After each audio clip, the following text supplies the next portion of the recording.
Dinas Pemadam Kebakaran Wan Penyelamatan Banjarmasin melakukan inspeksi mendadak ke beberapa hotel berbintang di Banjarmasin, beisukan Senin 8 Agustus 2022.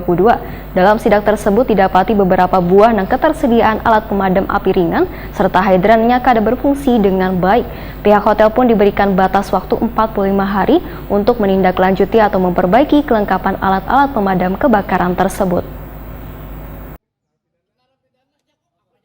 Dinas Pemadam Kebakaran Wan Penyelamatan Banjarmasin melakukan inspeksi mendadak ke beberapa hotel berbintang di Banjarmasin, beisukan Senin 8 Agustus 2022. Dalam sidak tersebut didapati beberapa buah nang ketersediaan alat pemadam api ringan serta hidrannya kada berfungsi dengan baik. Kabid Pencegahan DPKP Banjarmasin Marlian Sahwayatakuni Prima TV mendahkan hotel nang apar wan hidrannya sudah kada berfungsi atau kada luarsa akan segera ditindak tegas. Pihak hotel diberi batas waktu 45 hari untuk menindaklanjuti atau memperbaiki kelengkapan alat-alat pemadam kebakaran tersebut. Menurut Marliansa, pemantauan pada alat pemadam kebakaran di hotel ini sangatlah penting demi menjaga keamanan karyawan wan penghuni hotel. Iya, kita marah emang ke sanksi Pak. Cuma sementara kita ini kan ada di catatan kita yang kita kasih sama hotel khusus Sapar ya. Itu dalam jangka 45 hari harus khususnya ya ada kekurangan tadi harus dilengkapi.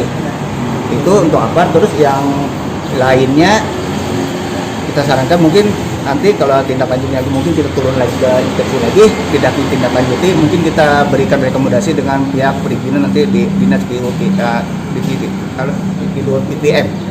Karena mereka yang mengelola izin mungkin nanti ada tembusan itu nanti rekomendasi itu kita tembuskan ke sana. Nanti mungkin evaluasi nanti sebagai tindak lanjut perizinan berikutnya. Kalau seandainya tidak dilanjutkan juga mungkin agak saklek lah kita menegur, karena ini penting bagi yang nginap. Kalau proteksinya tidak siap, tidak bagus, otomatis kan membahayakan yang nginap.